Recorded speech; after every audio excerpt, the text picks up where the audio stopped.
This is a very interesting question. It says Rahul, Rakshita and Gurmeet working together would have taken more than 7 days to finish a job. On the other hand, Rahul and Gurmeet working together would have taken less than 15 days to finish the job. This has nothing to do with time and work. This is primarily to do with basic equation and inequality, a little bit of linear inequality, nothing else, and the properties of inequality. However, they all worked together for 6 days, followed by Rakshita, who worked alone for 3 more days to finish the job. If Rakshita had worked alone on the job, then the number of days she would have taken to finish the job cannot be. Okay. If I assume Rahul takes X days to finish the work alone, Rakshita takes Y days to finish the work alone, Gurmeet takes Z days to finish the work alone, working together would have taken more than 7 days to finish the job. Okay.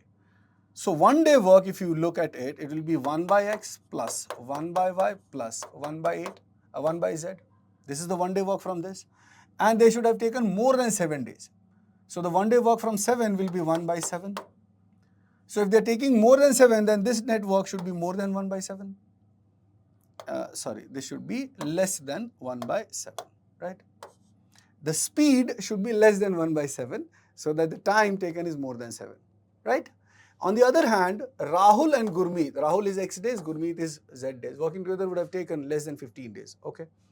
So 1 by X plus 1 by Z, that will be the net speed of Rahul and Gurmeet. So now they're taking time less than 15, so speed will be more than 1 by 15, hai? If the speed is more than 1 by 15, time taken would be less than 15 days, right? However, they all work together for 6 days. So quantity of work done in 6 days will be 6 into 1 by X plus 1 by Y plus 1 by Z. Followed by Rakshita, who worked alone for 3 days. So Rakshita is Y days. So in 1 day, 1 by Y. So in 3 days, 3 by Y. This quantity of work should be equal to 1 because the work is finished. Wow, that's it. That's great. So 1 plus X plus 1 plus Y plus 1 plus Z, that is less than 1 by 7. So this whole product will be less than 6 by 7. And plus 3Y, that is equal to 1. So 3 by Y, you see, this item is less than 6 by 7. So when it goes to the other side, it gets subtracted, 1 minus 6 by 7. Okay? And this 3 by Y would be more than 1 minus 6 by 7. This is where you make a mistake. This whole item is less than 6 by 7. So this item should be more than 1 minus 6 by 7. That is the point. Now this is 1 by 7. So what does that mean? 3 by Y should be more than 3 by Y should be more than 1 by 7. Now if you are aware about this inequality thing, when you invert, the inequality changes. So Y by 3 should be less than 7. So Y should be less than 21. Y is the time taken by Rakshita. If Rakshita had worked alone on the job, then the number of days she would have taken to finish the job alone cannot be. So Y has to be less than 21. So anything equal to 21 or more than 21 is wrong. If you look at the option B, 21 is the correct answer. As simple as that. Okay, that's it. Nothing else has to be done in this question. Just to check the other information that we have, how about this one? Could we have used this in this information? Because the given information that we have is 6 times 1 by X plus 1 by Y plus 1 by Z plus 3 by Y. This should be equal to 1. So even if I check this one, this becomes 6 times. I'm taking 1 by X and 1 by Z together. Okay. And the 6 into 1 by Y and plus 3 into 1 by Y, that becomes 9 by Y. That is equal to 1. Now, a 1 by X plus 1 by Z is greater than 1 by 15. So 6 into that will be greater than 6 by 15. So that means 9 by Y, this item goes to the other side, becomes less than 1 minus 6 by 15. Okay.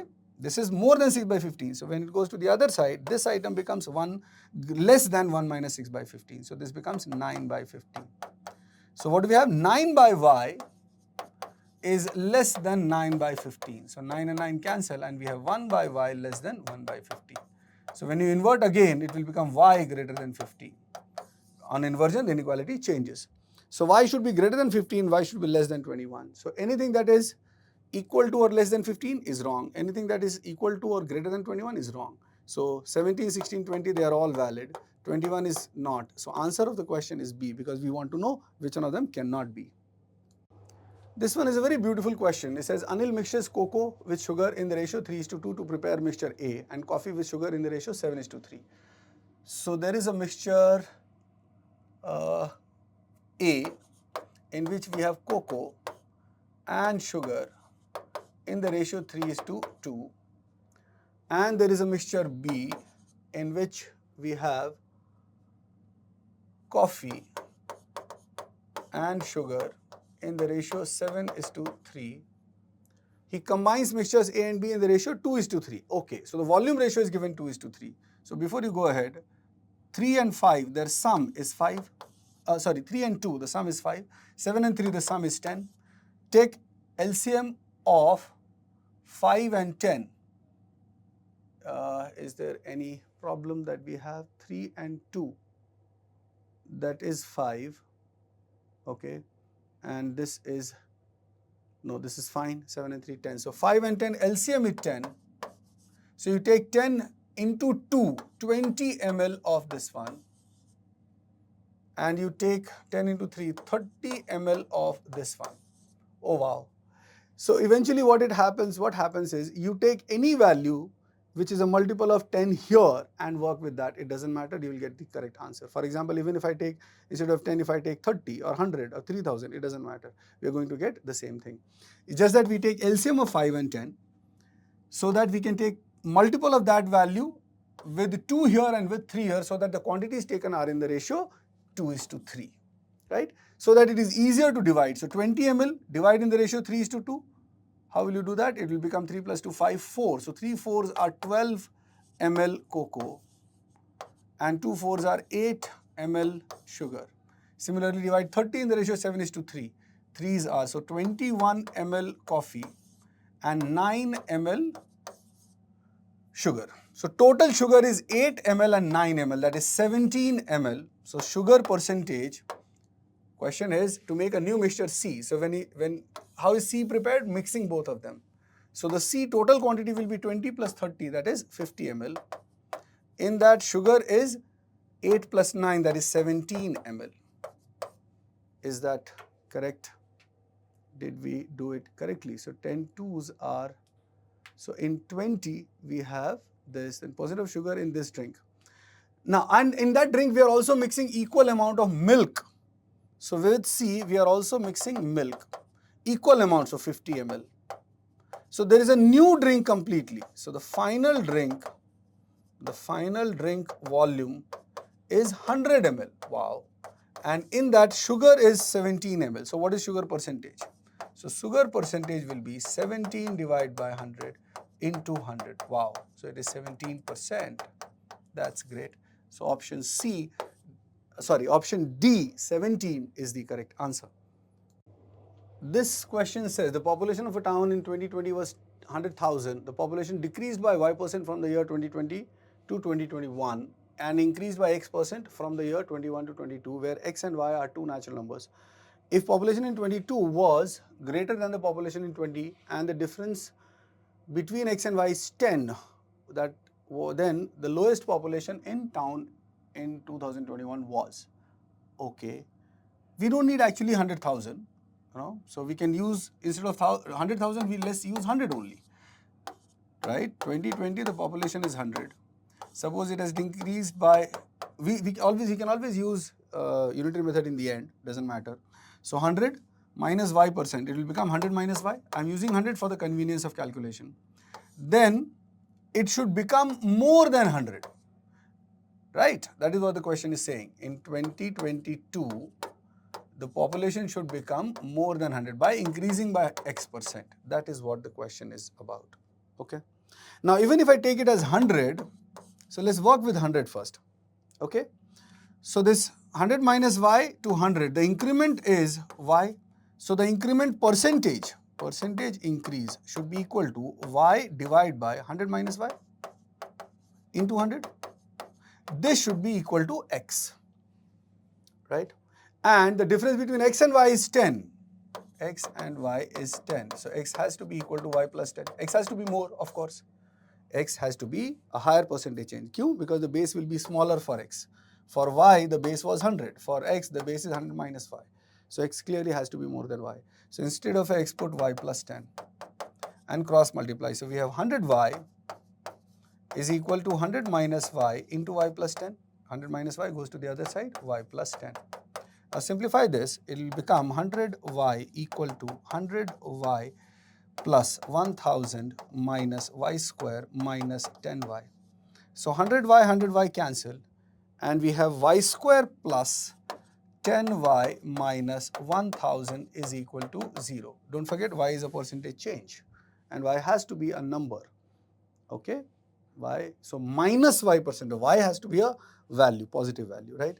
So from here we get y equal to minus b, we apply quadratic formula, minus b plus minus root of b square minus 4ac, so 4 into 1 into minus 1000, see, c is minus 1000, so plus 4000, divide by 2 into a is 1. So we have minus 10 plus minus root of 4100 divided by 2. Now, we know 60 square is 3600, 64 square is 4096. This is 4100. So this number clearly has to be slightly above 64. Also, we can't take minus 10 minus, because in that case, y, the value of y will become negative. So we should take minus 10 plus 64 divided by 2. So 64 minus 10, that is 54 by 2, which is 27. So the value of y minimum has to be 27. Okay. Value of y, no, value of y maximum has to be 27. Okay. This is the maximum value of y, that can be 27%. You cannot go beyond, because if you decrease that, you will not be able to get back to 100. This is the maximum value of y, right? Okay. This is the maximum value of y. Right? So what does that mean? If you just check 100 minus 27%, you become 73. And then from there, by adding 37%, how much do you get? I'll just write the value. It is 73. It comes out to be 100.001, something like that. 01 or 001, whatever it is. So it becomes more than that. So if you take more percentage change here, even if you take 10% more, it won't cross 100. This value has to be more than this. Okay. So what does that mean? Instead of 100, even if you take 100,000, the percentage is not going to change. So minus 27% will give us 73,000. And this is the lowest that it can go up to. This is the highest that it can go up to. Okay. And the value will be 1 lakh and 1, 10,001, 1 lakh and 1. Yeah. So this is the situation. That means the maximum percentage decrease that we can do in this year is 27. And the lowest that this value can go is 73,000. It cannot go below that. So 73, question is what? Then the lowest possible population is 73,000, not beyond that. Option D is the correct answer, right? You could have also used options. I'll just try to show it to you. For example, if I take 100,000 and if I take, let's say, 72,000, what does that mean? That means we are subtracting 28%. 100,000 to 72,000, the decrease is 28%. That means we need to increase by 38%. Now, 38% of 72,000 you can calculate. So 720 into 38. Multiply carefully. 8 2s are 16. 1, 756 and 662 and 163. 6, 21, 6, 27. So only 27,360 will increase. So it will become 99,360. It will not cross 100,000. The point is this should cross 100,000. So what does that mean? That means 72,000 cannot be the answer. Then you go and check 73. That will give us more than 1 lakh. So that is the minimum value, right? This is one of the most beautiful question. Why beautiful? Because a lot of people would not do it. Second, a lot of people would do it wrong. And very few people will read clearly and they will do it. And because it is very easy question, it is based on multiplying factor. As simple as that. Multiplying factor means whatever you get, divide by whatever you give. Jo mila, divide by jo gaya. That's it. So a merchant purchases a cloth at a rate of 100 rupees per meter, receives 5 centimeter of cloth free for every. So he is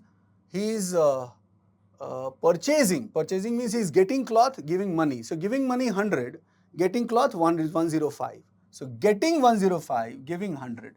So the multiplying factor for the first step is 105 divided by 100. As simple as that. No other rocket science has to be applied. And for every 100 meter, right? Now, he sells the same cloth at a rate of 110. Now, this is a continued situation. So, multiply for the second transaction. He's selling the cloth at 110. That means he's getting money 110, but he's cheating his customer by giving 95. So, giving 95, getting 110. Remember, get by give. So, get 110, give 95. This is the multiplying factor corresponding to the second transaction. There is another transaction that is happening. For every 100 centimeter length of cloth purchased by the customers. If the merchant provides a 5% discount, 5% discount means he's supposed to get 100, but he's actually getting only 95 because there is a discount of 5%, right? This is the overall multiplying factor. If you simplify this, 95, 95 cancel, 0, 0 cancel, 105 into 11, 1155. 1155 divided by 1000. This is the overall multiplying factor. What does that mean? This is the final selling price and this is the final cost price. Okay, that's it. So what is the profit? Profit is 155. So profit percentage is 155 over the overall cost price is 1000. And that's the benefit of multiplying factor. So 0, 0 cancel. It is 15.5%. Right? So, option B is the correct answer, right? The question says there are 3 persons A, B and C in a room. If the person D joins the room, the average weight of the person in the room reduces by X kg. Okay, so basically we will just follow average is equal to total sum divided by number. Similarly, the total sum is equal to the number into the average. As simple as that. So, in the first case, we have 3 people. Suppose the original average is P. That means the sum of A, B, C, okay, sum of A, B, C, the total weight should be equal to, this P was average of 3 people. So, 3 into P. Now, when D joins, the sum of A, B, C and D should be equal to, what is the new average? The new average is X kg reduction, so P minus X. And this is the average of how many people? 4 people, so 4 into P minus X. Now, instead of D means now we have 4 people, but we don't have 5, we have 4 people, but in place of D we have E. When E joins the room, the average weight of the person in the room increases by 2x. So at that time when E is there in the room with ABC, the average becomes P plus 2x. The number of people is still 4, right? Now, if the weight of E is 12 kg more than that of D, so basically it is telling you that E minus D is 12. E minus D is 12, as simple as that. Or E is equal to D plus 12, that's it. E is equal to D plus 12. So you put it here. So A plus B plus C plus D plus 12 equal to 4P plus 8x, right? I've just opened this side and in place of E I have taken. Now A plus B plus C plus D we already have 4P minus 4x. So 4P minus 4x plus 12 equal to 4P plus 8x. 4P, right? So it is 4P plus 8x. So 4P cancel. 12 is equal to 12x. So x is equal to 1. Wow. What is the question? What is the value of x? Nice. So value of x is option D, 1. That's it. The question says a boat takes 2 hours to travel downstream a river from port A to port B and 3 hours to return to port A. Okay. So we know the distance is equal to net speed into time, right? Now when I'm traveling downstream, the net speed will be B plus R, okay? So the distance D is equal to time 2 hours into B plus R. And when I come back, it will be upstream, so I'll take more time. So the same distance will be equal to 3 into B minus R. Why? Because when I'm coming back, the speed will become B minus R. It is upstream against the stream.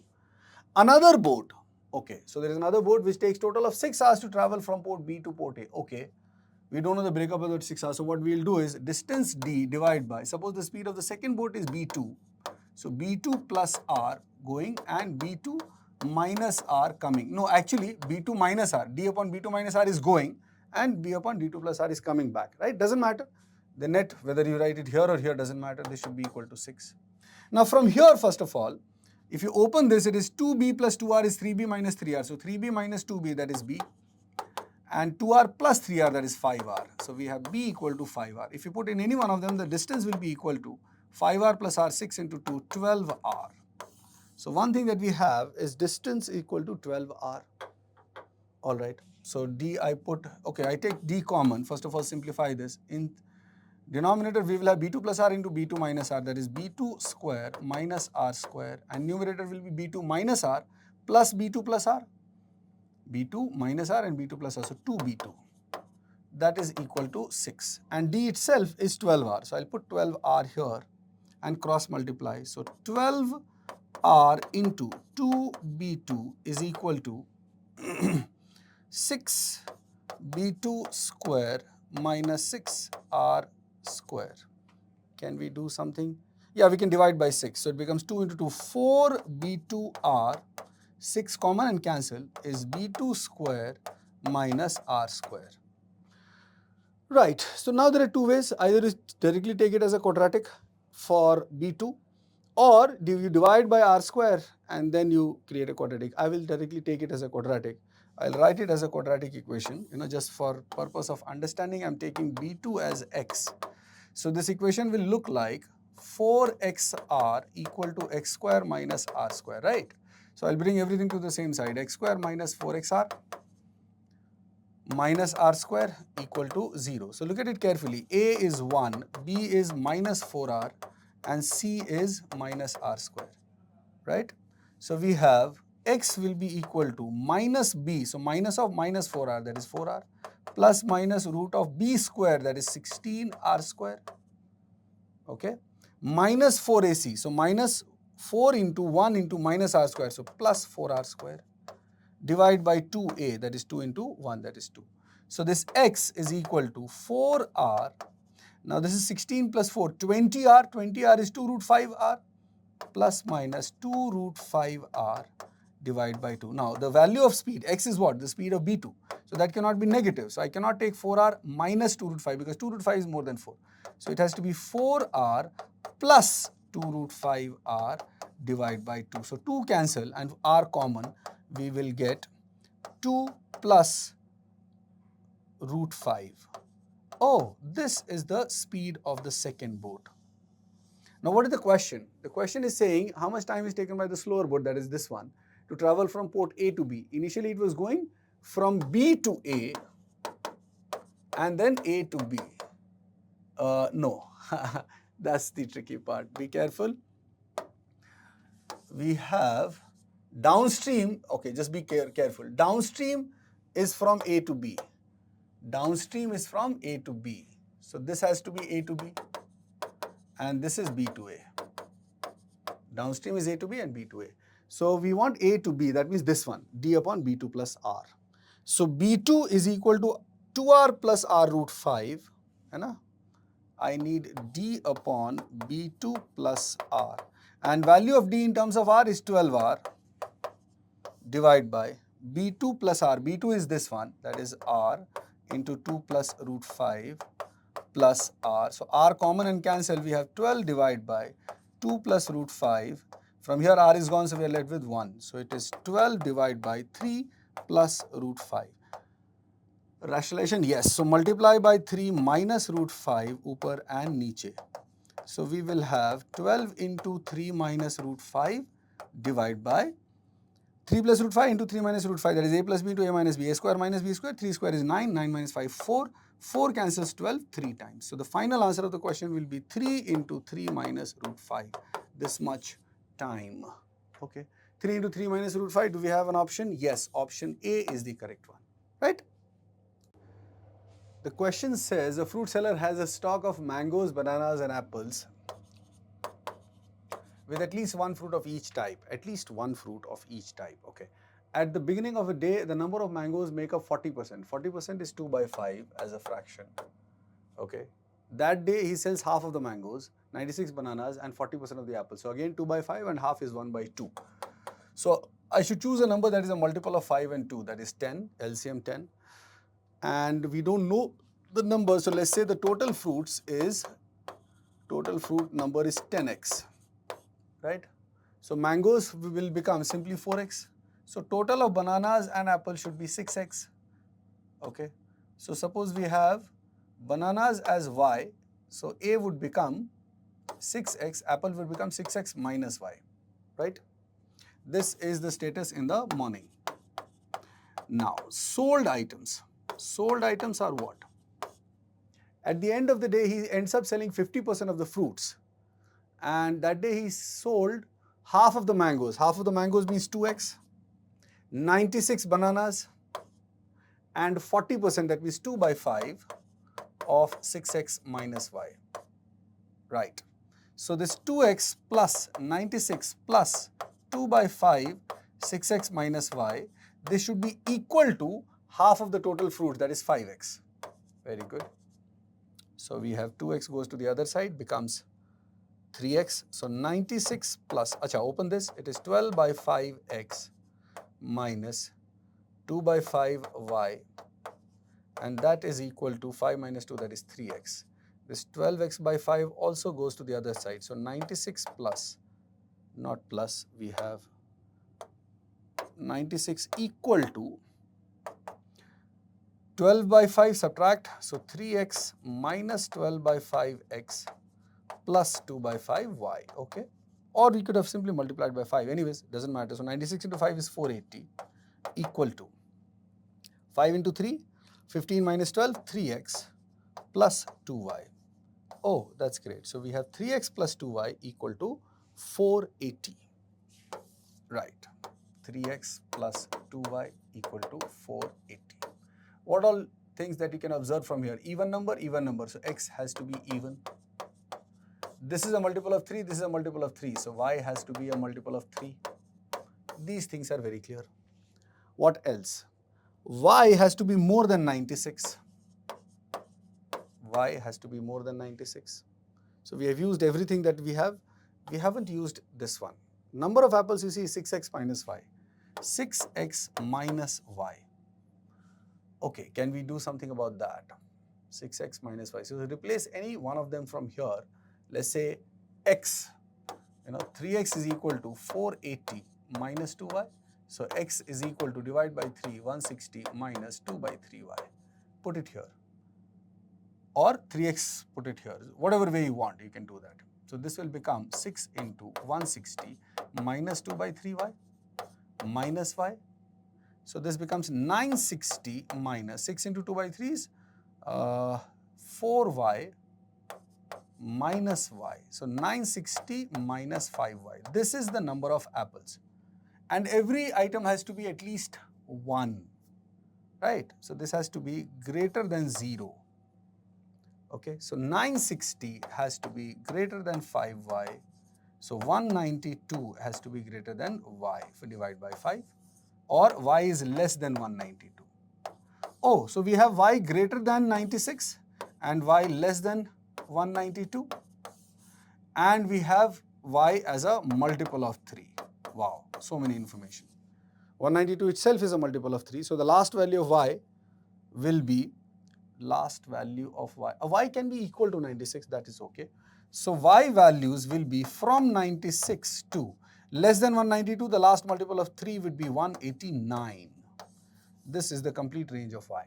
And I want x ka minimum value, right? We want the smallest possible of total fruits. So smallest possible of total fruits will be when x is smallest.